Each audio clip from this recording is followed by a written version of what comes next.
Welcome to Heaping Spoonful, a twice-monthly conversation with restaurateurs, chefs, growers, and others who have helped generate the legends associated with eateries across the Mid-South. The team at Benny Keith is proud to sponsor this adventure with the goal of preserving the stories that have helped cultivate an amazing food scene across the Mid-South. So kick back and enjoy a Heaping Spoonful.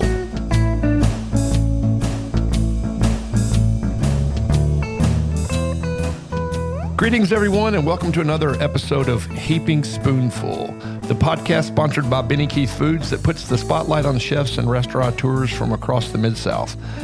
I'm your host, Kelly Bass, and it's my privilege to continue a lifelong love of all things foodie with these conversations. I started reviewing restaurants in the 1980s, and I never have really stopped. Yes, as a matter of fact, I am old. Today, I am happy to welcome Andrew Adams to Heaping Spoonful. Andrew's executive. Hello. Andrew is executive chef at Acre, one of Memphis' most renowned restaurants. So welcome. One of the first things that people need to know about you, and that in your introduction on your website, is that being a chef was in the cards for you from an early age. And apparently, there's a video of you telling your dad when you're 8 years old that you're going to be a chef someday. How did all that come to be? Yeah, I think there's an audio clip. I don't know if there's a video, but no, as long as I can remember, it's my furthest memory. I wanted to be a chef, and the why, I have no idea. I mean, everyone loves to eat, and a lot of us love to cook, but I thought it was going to be my life, and that's before I knew what making a career of it was. But sure, yeah. So you grew up every bit of my life. You grew up in Cleveland, Mississippi, which, best I can tell, I've got to get there. It looks like it's got more of it than its fair share of great places to eat, particularly for a place that's not huge. Growing up, did you say, wow, this is a great place to be because there's all kinds of good food, or was it just home? Well, it was just home, but also my world existed of that place and maybe a little bit of visiting nearby Memphis every now and then. But I thought that all of the restaurants in that little small town was just normal. And then found out, in retrospect, looking back, the one that I went to go work at and was a bigger deal than I knew at the time. Sure. And that was KC's, which is a truly legendary restaurant owned and run by Wally Joe. Did you get a job there because it was a restaurant, or did you get a job there because you wanted to make some money, or was that a combination of both? I don't think money was I wasn't really thinking about, if I was thinking about money, it wasn't a lot of money because I definitely didn't make a lot of money in those first few years.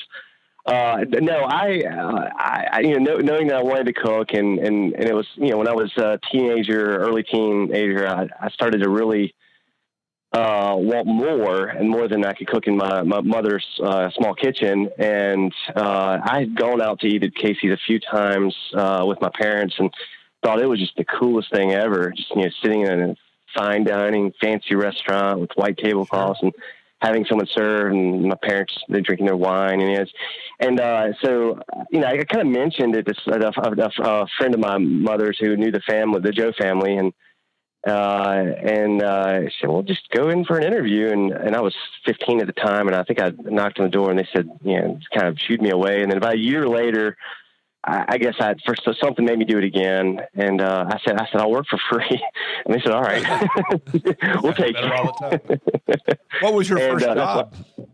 My first job in the kitchen. I think the first thing I did when I walked in the door is they handed me a few pounds of lump crab meat and kind of showed me how to pick through it. And I probably sat there all night working on, and just as slow as I could. And I went straight to the line. I don't remember spending much time in washing dishes or anything like that. I know that I didn't really cook that much. It was a little bit of prep work, simple things. Right. But I eventually worked my way up to the saute line, and before I knew it, we were a few years later we were cooking. Yeah. Tell us about the food at Casey's. Yeah, it's a kind of complex history of it. So the Joe family bought Casey's from another restaurateur, and it was named Michaels after the family's last name. And they bought it. I guess that was the early '80s. I don't know the time on that. I was a child.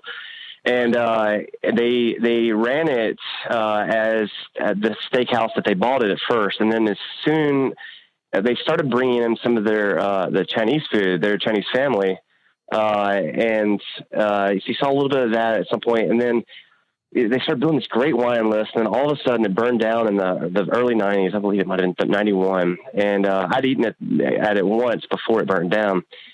And then, so when they rebuilt it, it's this beautiful Spanish mission building in the middle of nowhere next to a tractor company. It's just, you're driving down past all these fields, and all of a sudden you see this beautiful building. It doesn't really fit, but it's in a kind of a cool way. And but no, when they rebuilt it, if I remember right, they had the Chinese menu, and then Wally's, kind of a new modern American menu was in the back, with still the steaks that they had inherited.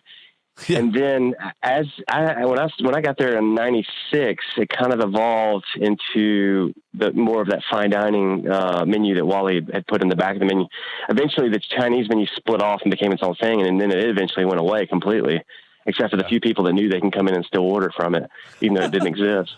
It was a little bit of everything. Yeah, sounds like it. So you're learning your way. Again, you're on the saute line. You're learning to cook. You're obviously you're liking it. And at some point, you said, you know what? I guess you said, if I want to continue to grow in this business, I need to go to culinary school. So how did you get the courage to bust out and go? It's support. I mean, I wouldn't have done it on my own. When I mentioned that it seemed like a good idea to my family, they pushed me along a little bit more. And then of course, Wally and his brother Don were, very supportive of that as well. And so they helped me, get some of the information together. And, there's a point where I was probably, 17, 18 years old, right before I turned 18, where I was just not doing well in high school at all. I mean, I was depressed, unhappy. The only good part about my life at the point was maybe being at home or being in that kitchen. So I knew I needed to get there, and it was just getting worse. And I don't think it was my idea. I think it was my father. He said, well, let's leave high school and go to culinary school. And we did it. I left and went to culinary school early. Yeah. It worked great. Everybody thought it was crazy. I love to cook, and I've just always kind of wondered about culinary school. I mean, not for me, but is it just a resume builder? Is it a necessary step, or do you really learn things at culinary school that come in every day? You do. You build a foundation in culinary school. I will say two things about that. On the other side is it's not for everybody. It's also not necessary to get through this industry. As fast as I say that, I've known some people close to me who went to apply for these big corporate chef jobs and were denied because they just went to they either didn't have any kind of degree in the culinary arts, or they didn't do enough in the culinary arts. So I will say there's higher education for some of those jobs out there. And I don't agree with that, but that's the way it is. But I think you definitely get a foundation, but I also think a lot of people who go to culinary school, they think that by going to culinary school, they're going to walk out as a chef, like maybe I am right now, that's just not true. There's no version of that. I mean, there's definitely some people that get those jobs, or maybe they had better background before they went to culinary school. I don't think that's the case. The foundation is great, and I think that that has helped me out a lot, but not as much as the training I've received working in restaurants. Sure. So you get out of culinary school, and your first job is at Commander's Palace, which, I mean, I don't know if I'd had the gumption even to apply for a job at a place as legendary as that spot. But so you did. I mean, and again, I would imagine having a degree from culinary school, you might not have gotten that job without it. But so you just said, hey, I'm going to shoot for the moon and go to this really legendary restaurant in New Orleans? Right. And at one point when I was at KC's, we did a James Beard dinner. We used to do a lot back then. Mm-hmm. I think if I'm not mistaken, Wally was the first chef in the state of Mississippi to go to the James Beard house. And then he was later on the first to bring he was the first and longest running out of house James Beard in any restaurant, period. Wow. And out of KC's. And I remember Jamie Shannon from Commander's Palace came and cooked when I was there, probably that last year before I went to culinary school. And I mean, he was just, I don't know if you ever met him or knew him, but he was a very tall guy and kind of commanded the kitchen, even with all these other chefs in there. And so I knew that I wanted to go work there without even eating there. But the interview was kind of funny. I was in culinary school, and at that point, the only other interview I'd ever had in my life was with Wally. Yeah. And I knew that this was a bigger restaurant, and this is going to be kind of scary. So I got a plane ticket and flew down to New Orleans, or flew into Memphis and drove from there to pick up a friend. And we got to New Orleans, and I bought new clothes and a tie and all these things you'd wear out for an interview. And it was a hot summer day, and I walked to the restaurant way too early, and then I paced around the block, or around the cemetery in front of it for maybe a few minutes, and then I finally knocked on the door at the minute they told me to be there, and then they got me back in the kitchen with one of the sous chefs, and he took me out to the patio and lit up a cigarette, and he said, "You want to work here?" I said, "Yes."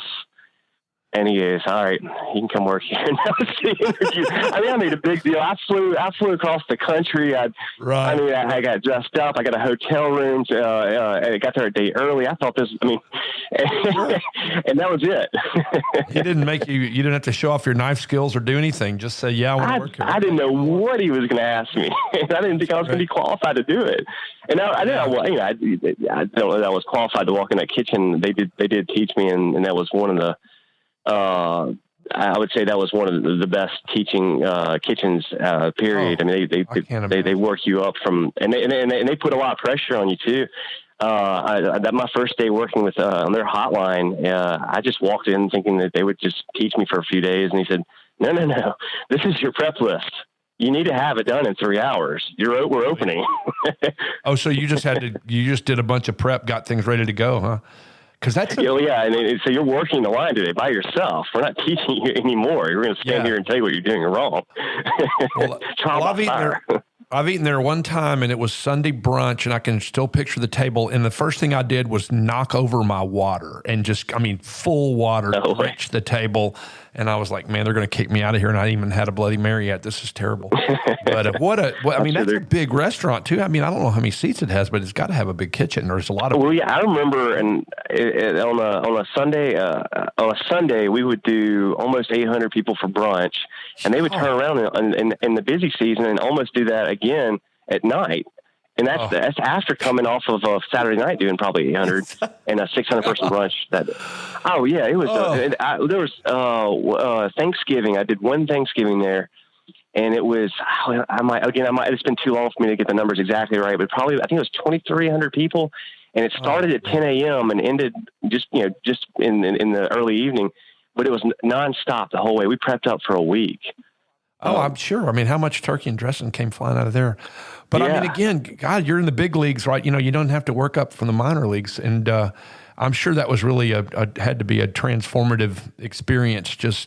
But again, you said the pressures to perform because everybody's expectations are super high when they come there. Right. Yeah. Yeah, exactly. Well, listen, I tell everybody, I appreciate everybody listening to Heaping Spoonful today. Our guest, Andrew Adams of Acre, one of Memphis's renowned and beloved restaurants. And if you'll hang on for just a minute, we'll be right back. I hope you're enjoying this episode of Heaping Spoonful. We at Benny Keith Foods enjoy talking about the food scene almost as much as we enjoy providing the top quality ingredients that help restaurateurs and chefs across the Mid-South create their magic. Now let's dive even deeper into the culinary world with your host, Kelly Bass. All right, everybody, welcome back to Heaping Spoonful. I am Kelly Bass, your host on these fabulous podcasts, and Andrew Adams of Acre, executive chef of Acre in Memphis, is my guest. So there you are. I mean, how long did you work at Commander's Palace? I was there right at a year, I think. It was an internship, so it was a set time that I was supposed to be there, and So when it was over, actually, let me go back a little bit. When I went down to actually work there, I stopped to see Wally at KC's. Mm-hmm. And before I even took my first day, I can't remember if I had the timeline right. At Commanders, he said, "Hey, I'm thinking about moving to Memphis to open up a restaurant. Would you be interested in joining me?" And I didn't know anything. It sounds great. I mean, I was signed up right then and there. So anyway, went down there. So I knew that was going to expire, and I knew that I needed to get to Memphis eventually. And I didn't go straight to Memphis, but I did leave Commanders at the end of the internship. Right. So you went up to New Jersey, right? What was the restaurant that you worked there? So the Ryland Inn at the time was owned and operated by Craig Shelton. And the same thing that happened when I was working with Wally down at KC's doing those James beer dinners.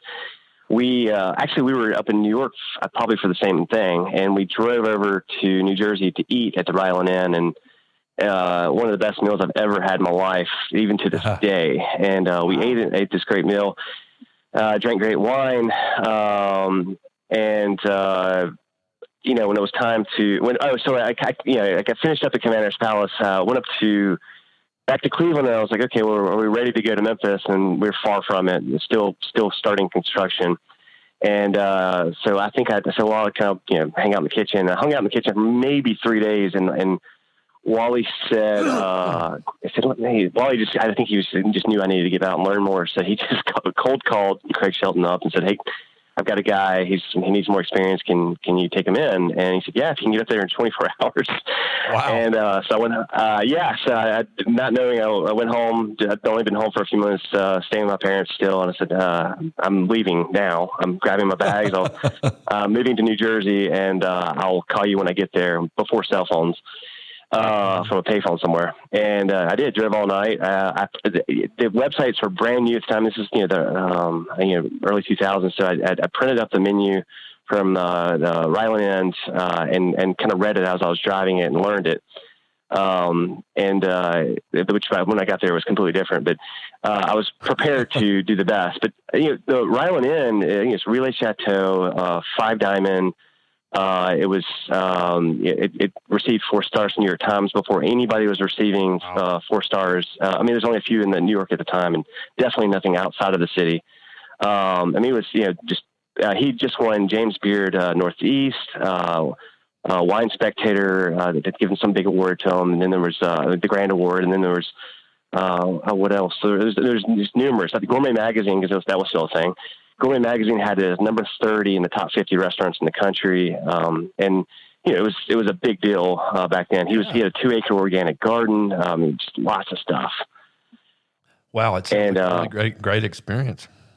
Yeah. And he was, Craig Shelton was, he had a double, 2 degrees from, I think Princeton or one of those big colleges. And, he's a real smart guy, but he left all of that to become a chef, went to France and worked under Gilles Robichon, and many others, before moving back. And then he was with, moved to New York and, won a few awards as a sous chef. And anyway, then opened the Ryland Inn, and that's, got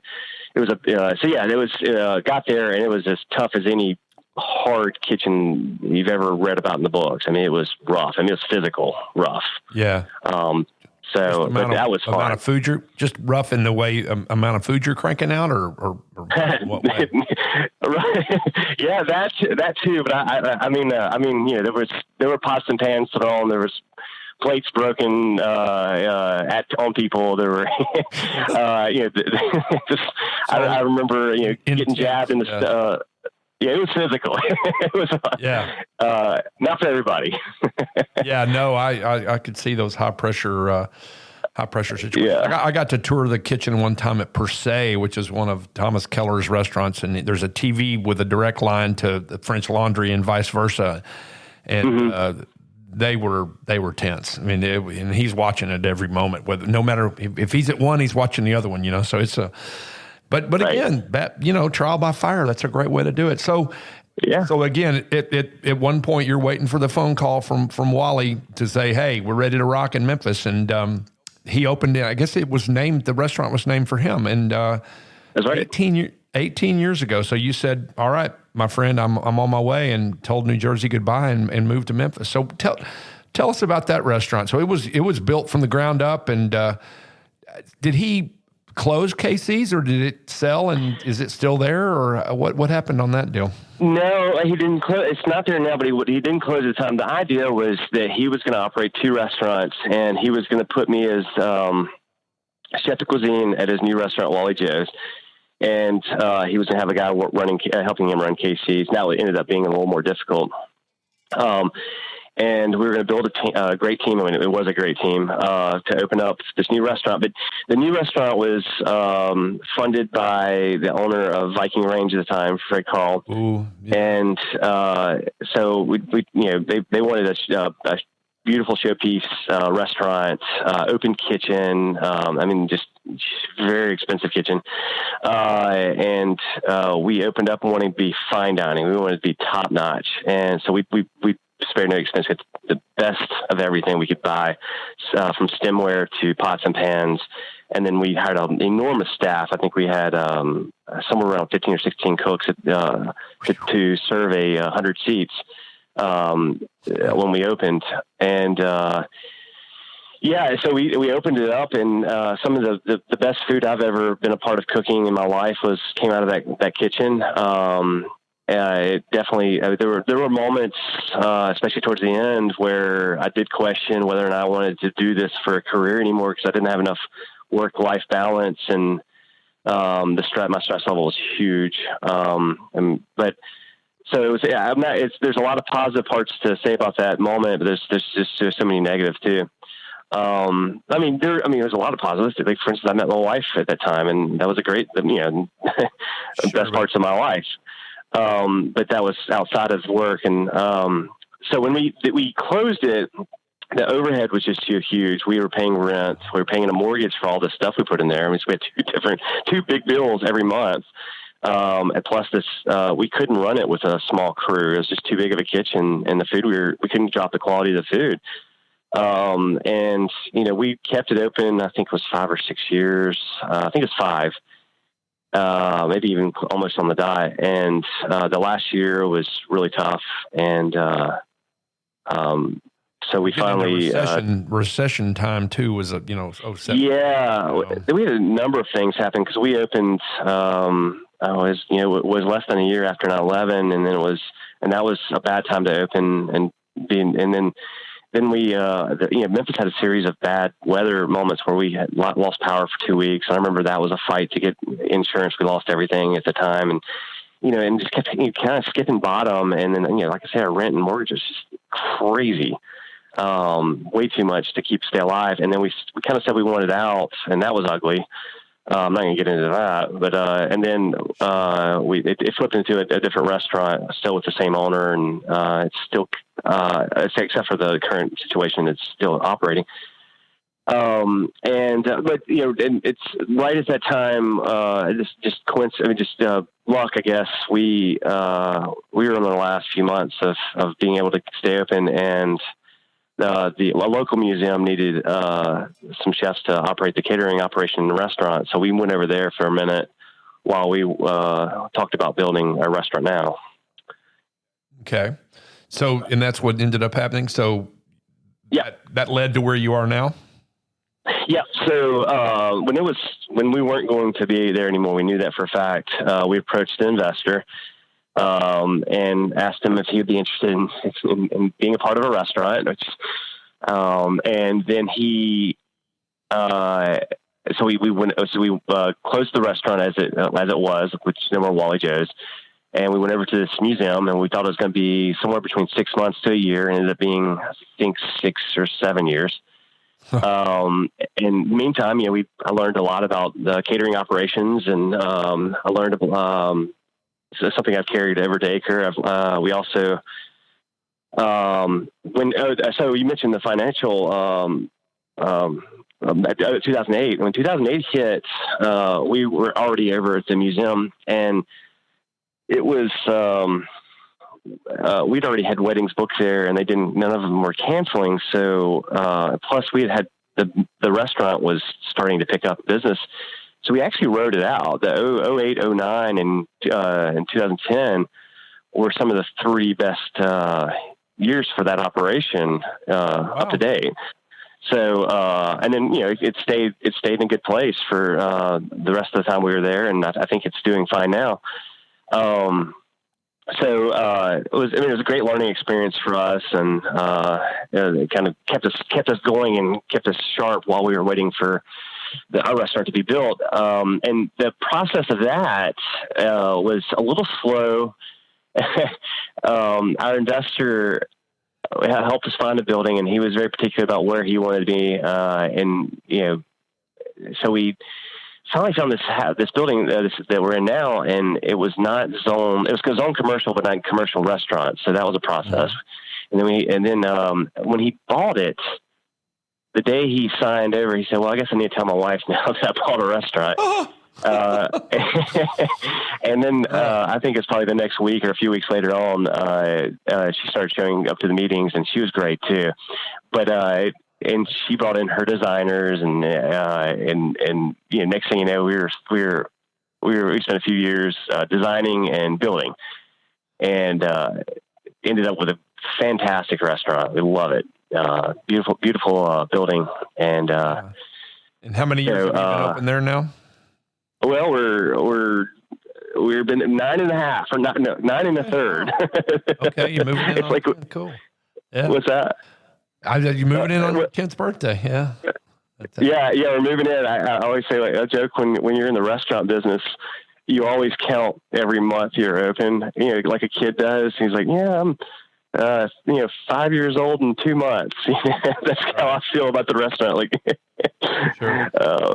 Well, there must be really great rapport between Wally and you, and lots of trust, because you guys have been together for a very long time. I mean, with breaks, but talk about that relationship and how it's progressed since the day he hired you when you were 16 in Cleveland, Mississippi. Yeah, and I'll kind of go backwards and forwards, but right currently, Wally and I have been working together almost a quarter century, and off and on, and he's like an older brother to me, and has always taken care of me through all of this. I mean, I've worked at 4. Well, actually, there's a little side thing, but it's almost 5 businesses with him all this time, and everybody that I've worked for outside, that he's introduced me to. So, but going back to the very beginning, I think that job's a fun one too. When I was in, I knew I wanted a job, and it was time to interview with Wally. I didn't know who Wally was. I knew his his younger brother, because he was the guy at the front of the house, and he was the face of the restaurant at the time. And I talked to his brother, and supposed to say, let's come call my brother, or call Wally at I think it was, I forget, it's like 2:00 on this day, because that's when he's done with lunch service. So that was in the middle. I was supposed to be in class at that point. It was like 30 minutes after my lunch break, and so I just hid in the corner of the school. I wasn't a model student, and I snuck over to the payphone in the middle of the hallway by the principal's office and put my quarters in and called the restaurant. And all that was Wally saying, "Yeah, come in at this time for an interview." And so ended up going back to class and got in a lot of trouble over that. And then the principal called me into the office and said, he is, "What were you doing?" I told him. He said, "Well, do you want to work in the kitchen for the rest of your life?" And I was like, "Well, yeah." As a matter of fact, I do. As a matter of fact, I do. And he did not like that answer. I can't remember the punishment, but I'm sure it was after school or something. But anyway, I went to the interview. Wally gave me an interview, and I can't remember the details of that. I remember being scared and not having any of the answers. Him telling me that it's different than what I probably think it is, which is true. And he took me on. That was when I said he'd already heard me say I'd work for free. And so, okay, we'll see how it goes.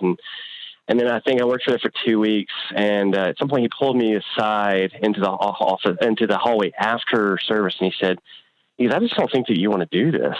You're not into it." And I was just shy. I'm an introvert. And I just did, just unscared. I mean, I wasn't with anybody I knew in this new kitchen. I was still in high school. I was 16 years old. And And I said, no, I do. And he was like, sure. Cause I mean, you can walk away right now. I was like, no, I do. And he finally, he's okay. All right. And then I think I worked a couple more weeks, and at some point he gave me a $20 bill. He goes, yeah, you worked here a few weeks for some money, some beer money or whatever he said at the time. I was like, and then, that was the rest, that was the structure of that for the rest of my high school career. But yeah, I started. I think I started earning their respect slowly. I started getting better. And at some point, I think I was maybe 18 years old. They took me to New York to work and cook at a beard house. Got to see New York for the first time in my life. Which I ended up seeing many times after, and ate at the great restaurants of the time. And so at the time, he was definitely was my mentor, and. He sent me to culinary school, and we kept in touch. I think we made phone calls every few months, and especially when I had questions. And he's still somebody I can call and ask him. But by the time I got to Commander's Palace and back to the Island Inn, and I was with him in Memphis for the to open up here. I mean, we were definitely cooking. There was a partnership. We were going to cook together for a while, and which is still happening. But we've been working. I spend more time with Wally and some of these guys I cook with than my family, more than my wife. Yeah. And I knew we knew everything about each other, and including how we cook and the things we love and dislike about food. And so sometimes when I write a menu, he already knows what before he opens up the document, what I wrote, because we think alike. Right. Well, it'd be interesting. I'm sure he's got great things to say about you, and that's it. Y'all have been good for one another, and you've been with him for more than half your life. Yeah. And, that's true. Yeah. It's also, it makes it kind of easy. I mean, I don't have to worry about the side he operates. He doesn't have to worry about the side I operate. And we trust each other, cool. In all of the business.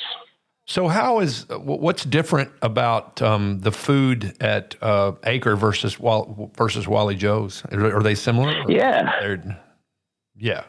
There's similar flavors. There's a few dishes that might show up here and there, but when I was talking about when we opened up the old restaurant that was Wally Joe's, it was fine dining. It was, just $80 wine glasses. I mean, it was right. The best of the best that we could do.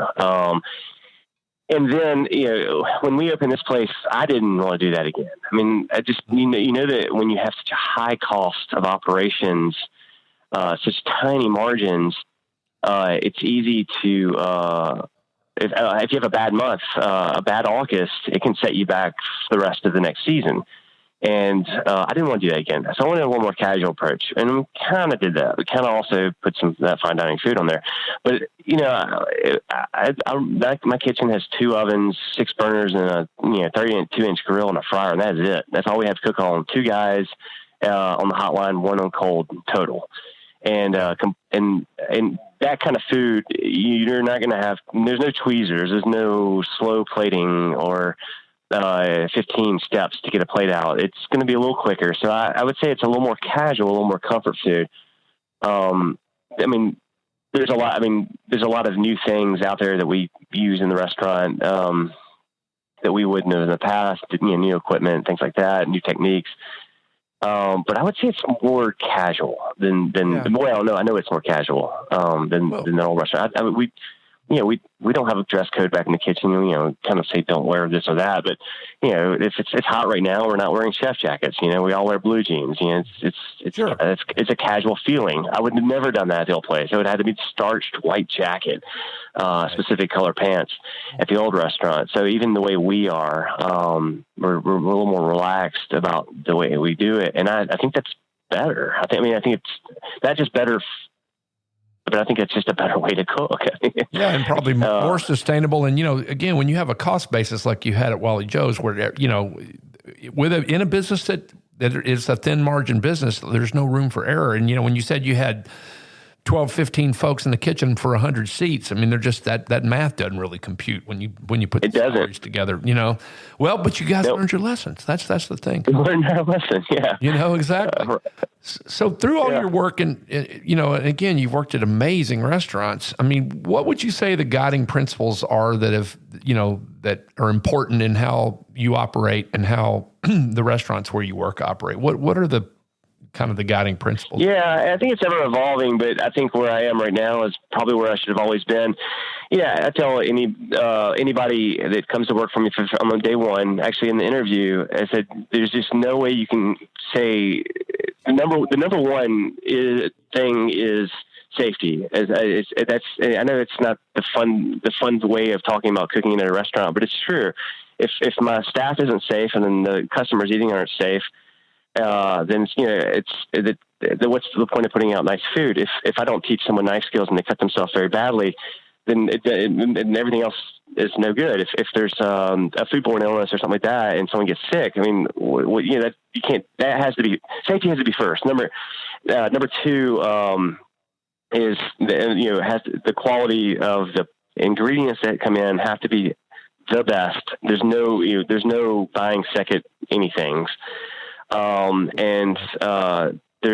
We can't cheat on any of this, the skills. They have to be top notch before you can pick up and cook anything. Pick up anything and cook it. I can dig really deep into many hours of the business and the fine details, but I guess, and I don't not to oversimplify what it means to operate, but really that's it.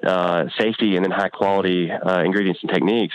And then everything past that kitchen and in the kitchen has to be top-notch hospitality. I always say that people argue with me about this, it's not what I do in the kitchen that necessarily brings them all back. It's the way they feel from the servers and the way they're treated, remembered, and come back. That's going to get them back in the seat way before the food that I cook. I mean, the food has to be good, of course, and it has to be something interesting. And that's what's going to get them in there in the first place. And that's going to help be part of getting repeat customers. But no, I think the hospitality that my servers provide is really what drives our business. If they're rude or not unattentive, it doesn't matter how good I can cook back there. We're not going to make it. Yeah, no, you're and right. I've learned that in the past. Sure. Yeah, you're right. And your fate's in their hands in a lot of ways. And sometimes those folks are the least trained or experienced. Yeah, they are. I mean, my current staff is great, but if I ever cook a steak, they don't forgive me. Maybe they let me recook it, or maybe they're it's fine. I can get past that. If I ever salt something, they might say it's too salty and, get something else or whatever. I can make a lot of mistakes in the kitchen and I'm going to be forgiven. But I don't think that a rude server will ever be forgiven. Or many other problems that might bring to the table.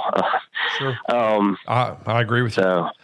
Well, I'll tell you what, we're recording this episode, and the great thing about podcasts, they live on forever, and I hope people are listening to this for years to come. But we're recording this episode in mid-July of 2020, and we're right smack dab, and I hope it's the middle and not the beginning of the coronavirus pandemic. And it continues to be hot, particularly in the South and the West. And you and I are both in the South. Have you guys have to shut down? I'm sure you did for a while. Or are you back open? Yeah. Did you do curbside to go, or did you just close down? What's this meant? Well, we shut down and we did not do curbside. And that we had reasons behind that. But in mid-March, we knew it was coming about a week out. We thought it might be coming a week before that. And when we knew it was coming, we started decrease our inventory a little bit.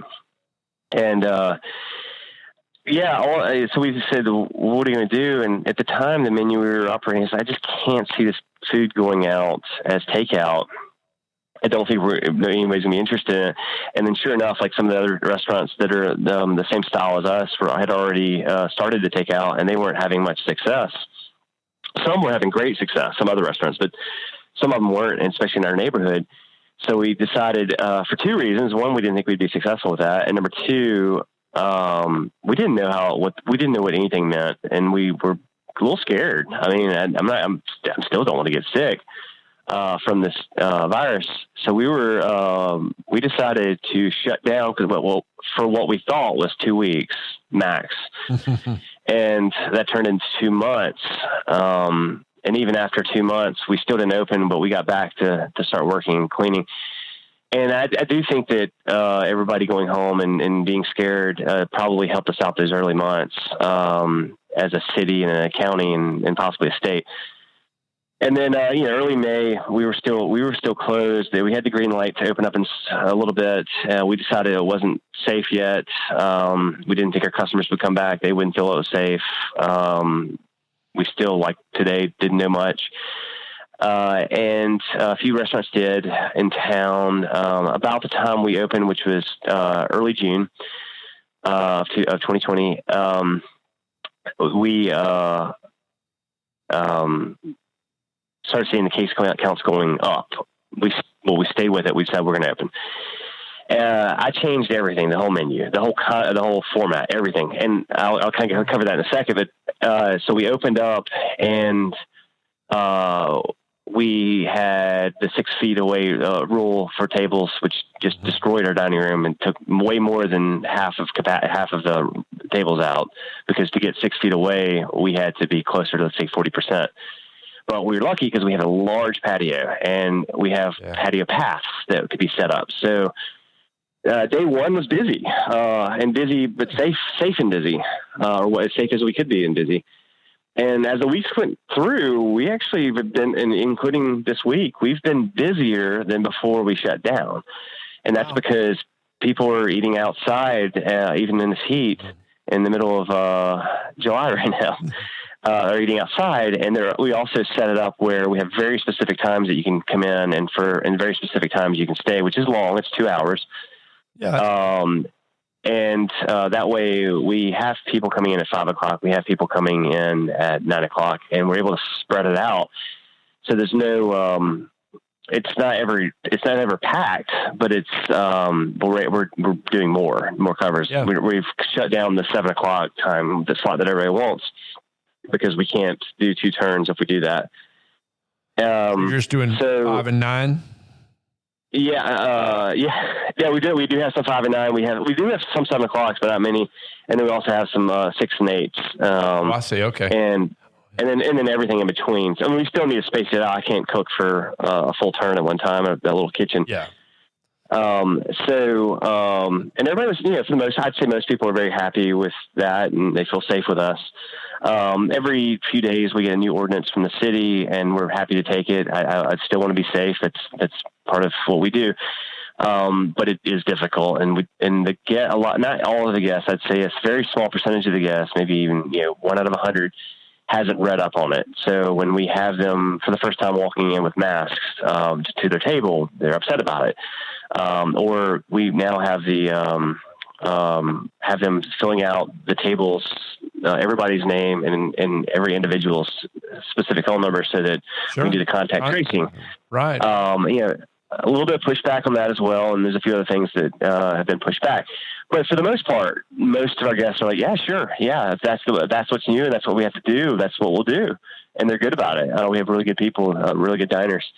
I'm worried about this heat and probably shutting down the patio fairly soon, or if it doesn't start getting cooler, which I don't expect it to.